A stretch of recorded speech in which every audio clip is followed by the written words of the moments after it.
Hey, what's up, YouTube?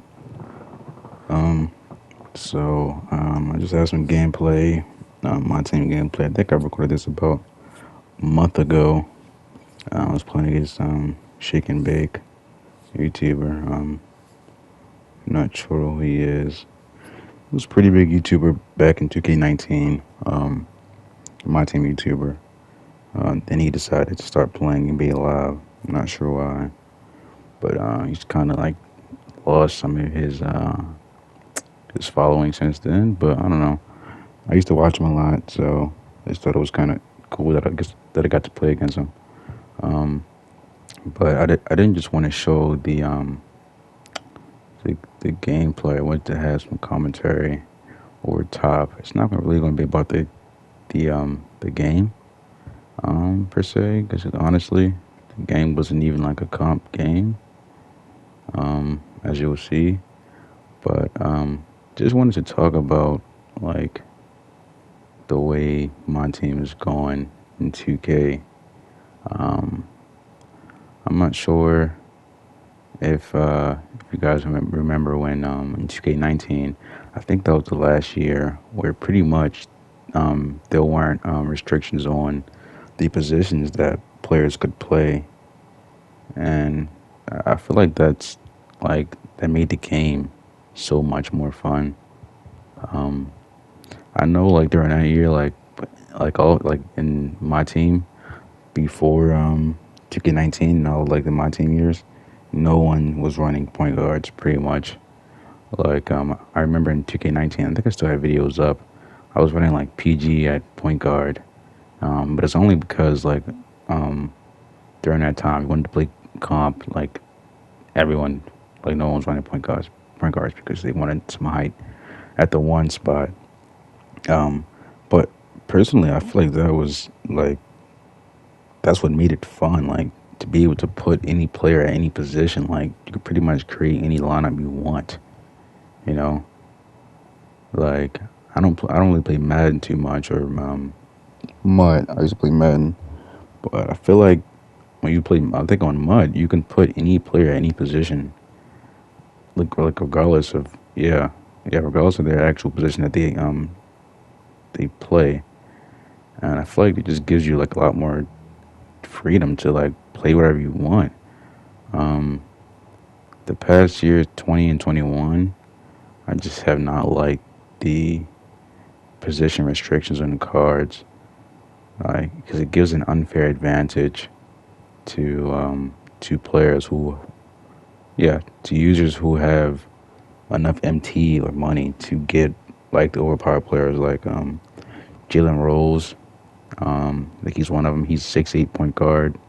Um, James Harden. I mean, he's 6'5" point guard, but still, it's like I'm forced to run or at least try to get the best guard I can possibly get to guard like to guard an opposing tall guard. I don't know. Just kind of I don't know. It's kind of unfair to me, honestly. Because yeah, it's like every time an OP card or point guard comes out, like a Ben Simmons, and something like that. I think Ben Simmons, Jalen Rose, Cade Cunningham. I think they're all out now. I think it was Lamelo Ball before. I think in his gameplay, shaking big is using Lamelo Ball. But he's not too tall. But I just don't like that unfair advantage that players get because they normally is like they're literally like abusing with that one player. Like I've played games where opposing players try to use Pink Diamond Ben Simmons. I think he's Pink Diamond, and like they're literally just like backing down and paint mashing and getting free buckets. And there's nothing I can do about it. I mean, I could switch from my shooting guard or my small forward to guard them, but then that would put my point guard on their shooting guard or small forward, which they would just pass to them, and they have that mismatch there. So it's like I feel like there's always going to be a mismatch, and like that's just weak. That's not even fair. Like that I have to deal with their mismatch because I don't have a particular card to stop their card. Like when I could just put a small foot, if they wanted to run like a small, I mean, a tall point guard, I can just sub in my small forward or shooting guard to guard that player. Like I just don't understand. I mean, I understand why they're doing it. It's because like it's easier for them to they can make a lot more money by releasing the exact same card, but just making um, just changing the position restrictions on that card. Like it's just it's just weak. I'm trying to see what are some other problems that I have with 2K with my team.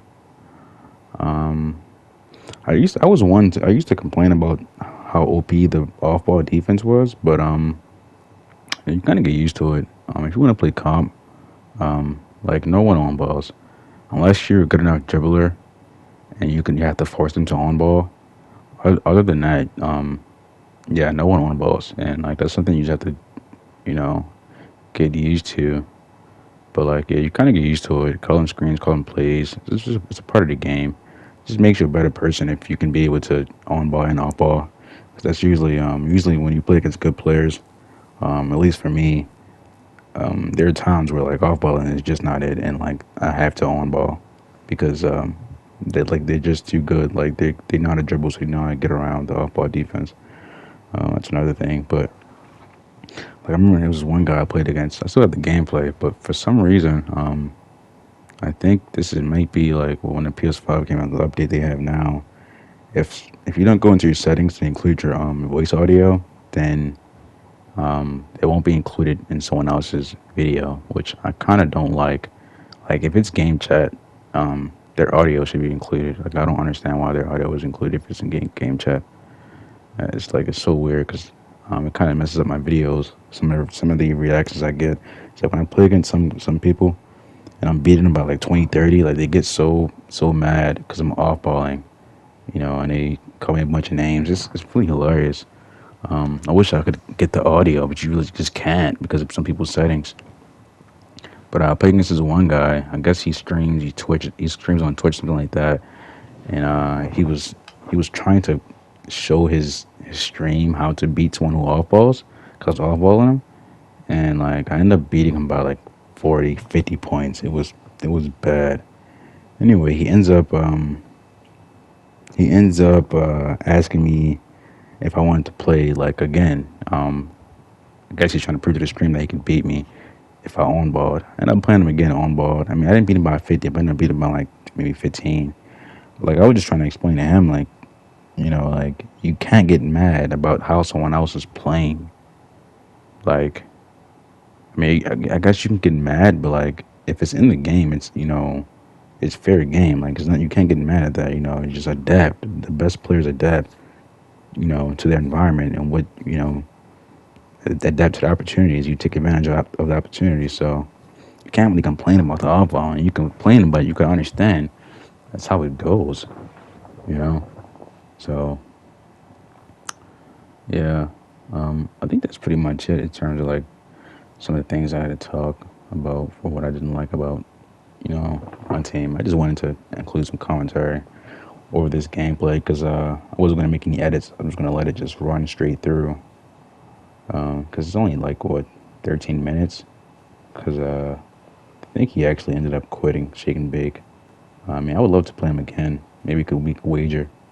Um, but honestly, I mean that's another thing I've noticed. Like most like players who are actually good, they aren't even YouTubers or anything like that. And I respect like the game of like when you have skill and you're good. Respect that. It takes a lot to actually be good at this game. Like actually good to be able to go against all the off ball defense. Be able to manipulate, call plays, things like that. Um, but yeah, I mean ultimately, I just feel like they should bring back or take out the position restrictions for the players. Like if they were to add more attributes or yeah, more attribute fields for the cards, I think they would be able to tailor the cards more Um, like yeah, they'll be able to tell the cards more, like specifically. So for instance, if you had like a trying to think, if you had like a Ben Simmons at the one, or if you had like a Ben Simmons card, and they removed position restrictions, he like maybe like his dribbling may be like good, but like I don't know, I like an attribute of his like his pull up three. I know before they had like two different attributes for like 3 pointer and pull up three. So like now like if you run that card at the point guard, like his pull up three is not going to be as good.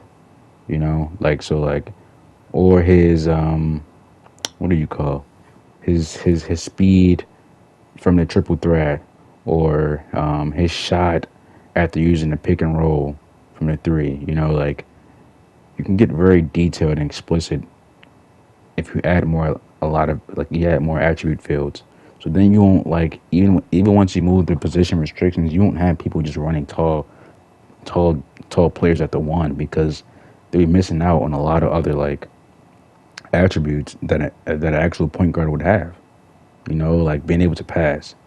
You know, don't give like everyone a high passing attribute because that's really kind of a reason. That's one of the reasons why you would run a point guard over a small forward who's just tall. Passing, um, the the on ball defense speed. Because normally taller players they can't guard smaller players because like they're not fast enough. So I mean it's a lot that we have to do to get that you know get that going. But ultimately, I think it'll be better for the game for you to be able to have put any card at any position that you want. Give you the freedom, because I don't know about you guys, but I'm tired of buying getting the same card, but the new card just has I can play him at point guard, something like that. Yeah, I think this was when he's about to quit. Honestly, I think I started. Yeah, this is bad. I was just clamping him up. Yeah, it was bad.